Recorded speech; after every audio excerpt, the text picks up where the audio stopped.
Bien, jóvenes, hoy 19 de enero del 2021 vamos a ver la temática, a continuarla sobre lo que estábamos viendo ayer, sobre el análisis literario. En esta ocasión vamos a revisar la actividad 7, sería el cuento. Vamos a leer la rúbrica. Dice, lee el cuento El Faro, página 108. Enseguida escribe un párrafo donde aparezca el narrador, dos personajes, un ambiente, dos situaciones y tiempo en el que se desarrolla. Eso quiere decir que ustedes van a leer el cuento El Faro y van a identificar allí el narrador. Luego, dos personajes. ¿Cómo lo van a hacer? Ya que tengan ustedes el cuento, van a copiarme nada más el párrafo donde aparezca el narrador, el párrafo donde aparezcan dos personajes, el párrafo donde aparezca un ambiente, dos situaciones y el tiempo. No es necesario que me copien todo el cuento, nada más los renglones donde aparezcan estos elementos. No sé si hay alguna pregunta. Entonces es un párrafo por el narrador, un párrafo por dos personajes, un párrafo por un ambiente, dos situaciones y tiempo, cuenta. Uno Así para es, cada uno. así es un renglón para cada uno o dos renglones dependiendo de la extensión del cuento. No es transcribir todo el cuento y subrayar los elementos, que también lo pueden hacer así también. Pero lo que les pedí aquí es, escribe un párrafo donde aparezca y ya vienen los elementos. Y esto es importante que lo hagan ya que viene en el examen. En el examen les voy a poner un cuento y ustedes van a identificar estos elementos. Bueno, a ver, ¿alguna otra pregunta, comentario?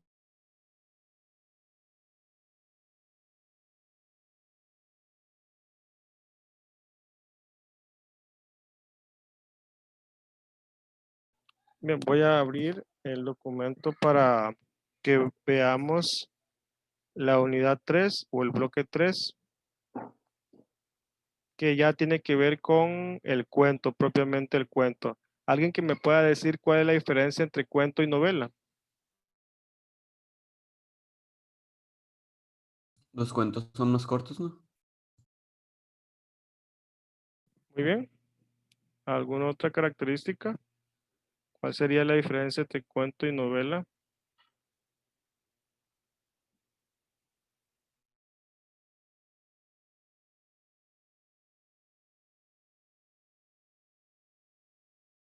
Es lo que ustedes sepan, no necesariamente lo que encuentren en un diccionario o un libro, es lo que ustedes sepan.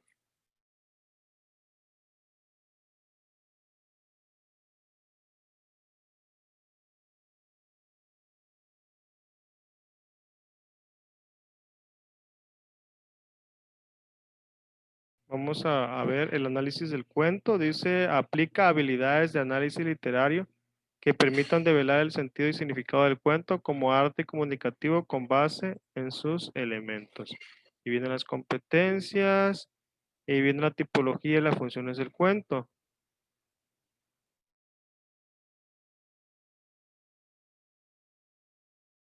Básicamente el cuento surge de ese imaginario colectivo, ¿no? Que tenemos los pueblos. Nuestros pueblos tienen mitos, leyendas, fábulas, parábolas. Por ejemplo, la Biblia presenta diferentes narraciones, presenta cuentos, presenta diferentes enseñanzas a manera de poemas, a manera de cuentos. Algunos sucedieron, otros no. Por ejemplo, Adán y Eva no existieron físicamente, pero a través de esa representación nos da una enseñanza de que si te portas mal, te va mal. Hay excepciones, pero la generalidad es esa. Es decir, Adán y Eva no existieron, pero son figuras literarias mediante las cuales el autor sagrado, en este caso fue Moisés, hace más de 3000 años, da una enseñanza. Eh, por ejemplo, ahí cuando aparece que la mujer le habló a la serpiente, que era el diablo, y ella comió el fruto prohibido, un fruto, no dice que era una manzana ni nada, nada más dice que es un fruto, entonces ahí nos está diciendo que a veces las cosas malas se presentan como buenas, como bonitas. De ahí viene el dicho no todo lo que brilla es oro.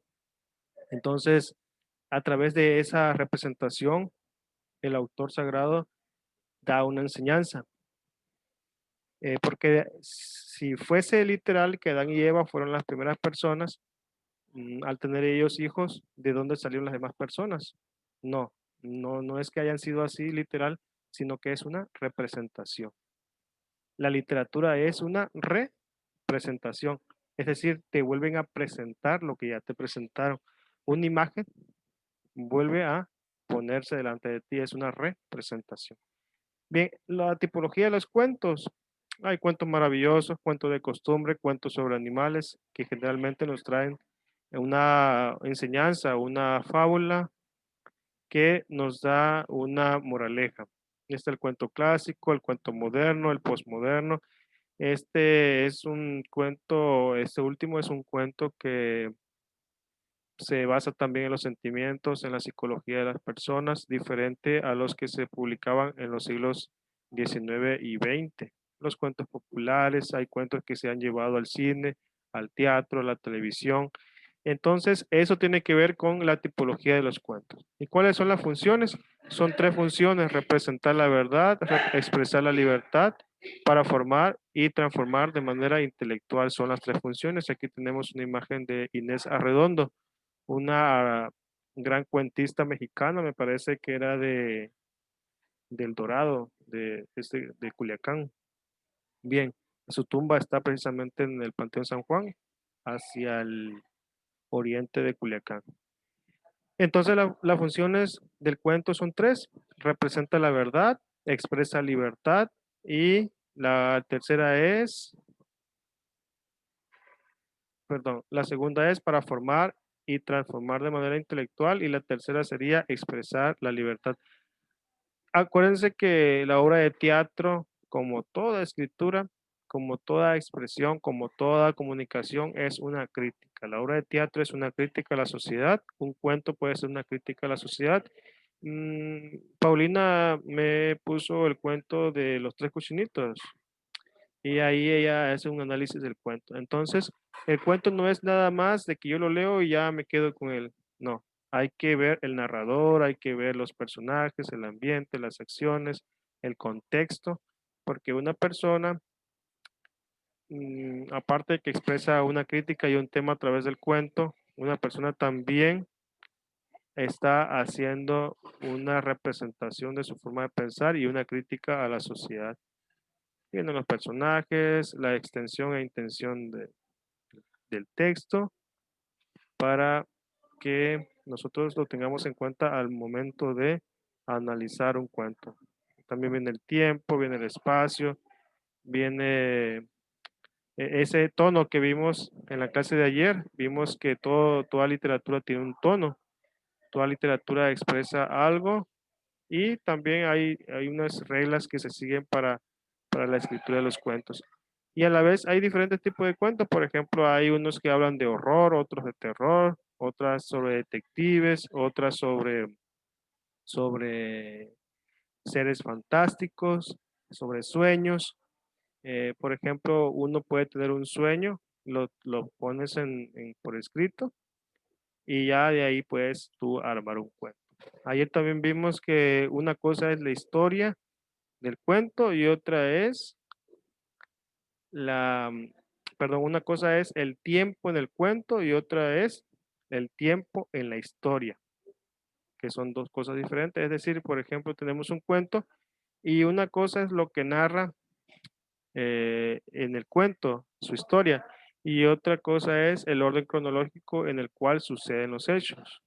Por ejemplo, yo puedo escribir un cuento ambientado en el año 3000 y hablar sobre el año 2000.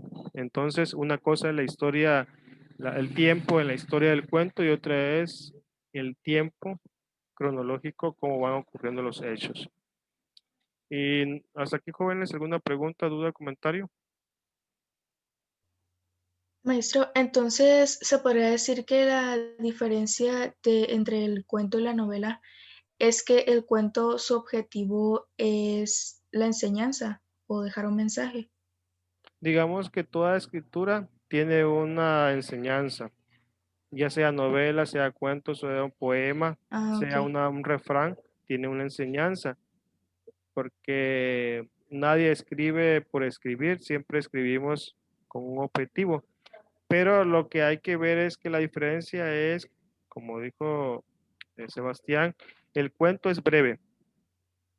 Incluso hay una escritora de Sonora, me dio clases a mí, pero ella es de Sonora, ella, hermana del que fue rector de la Unison. Ella escribe mini cuentos. Por ejemplo, hay un mini cuento que es de Monterroso, sudamericano. Dice así el cuento. Cuando desperté, el dinosaurio seguía allí. Y eso es todo el cuento. Entonces, la característica del cuento es que es breve, pero deja enseñanza. Y la novela es extensa y también deja enseñanza. Por ejemplo, Harry Potter también es una novela, pero si lo comparamos con el cuento que les acabo de decir, que es un mini cuento, una mini ficción, vamos a decir que la principal diferencia sería la extensión.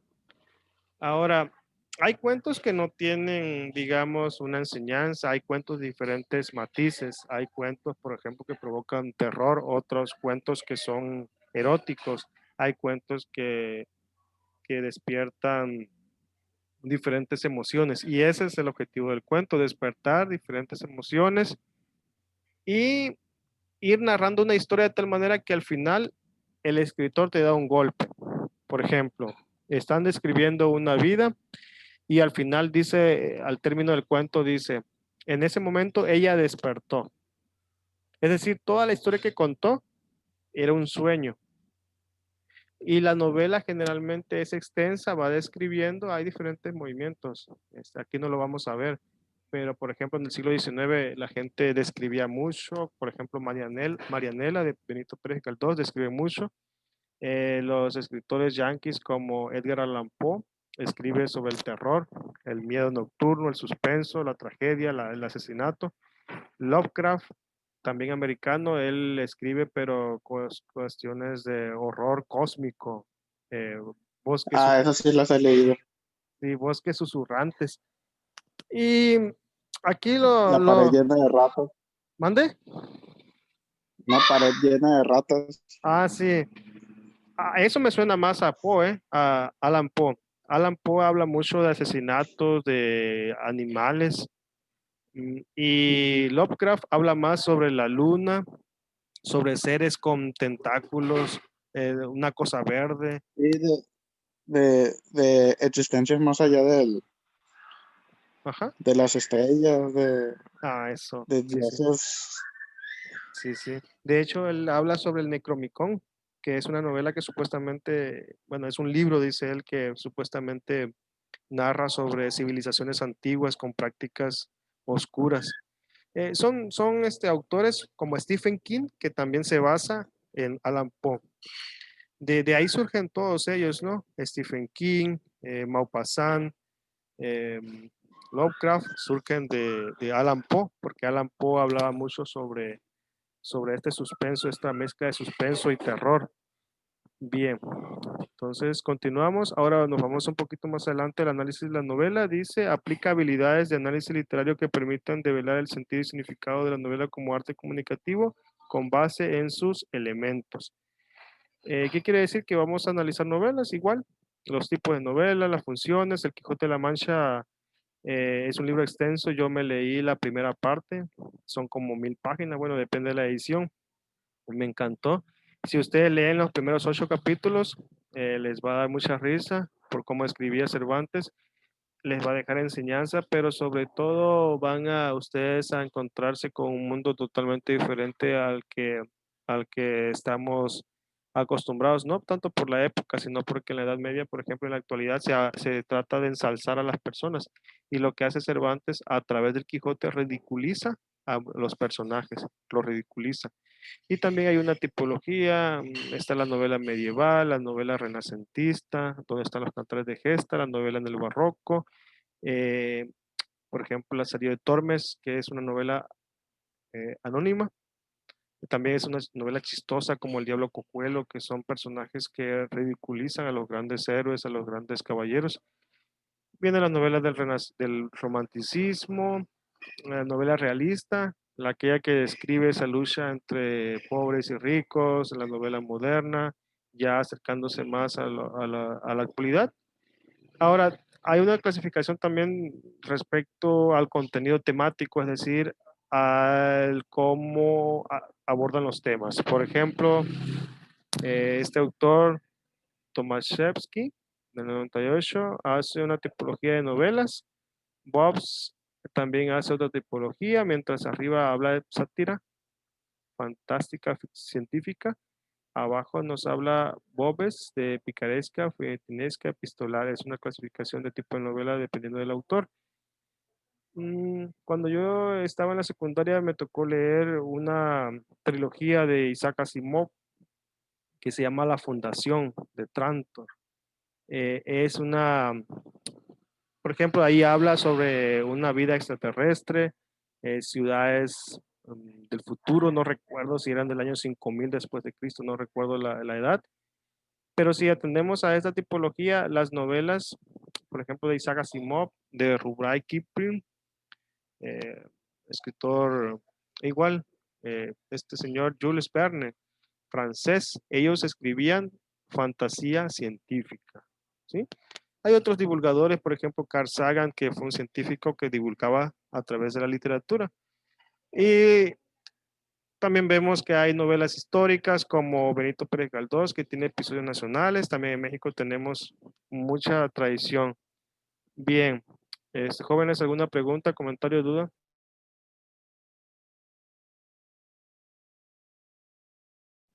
No. No.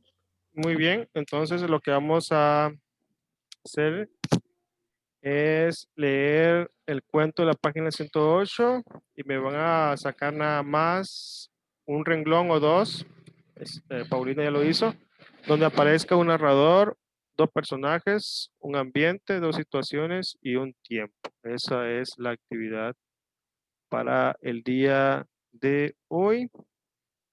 Y para el día de mañana, vamos a ver, permítanme un poquito.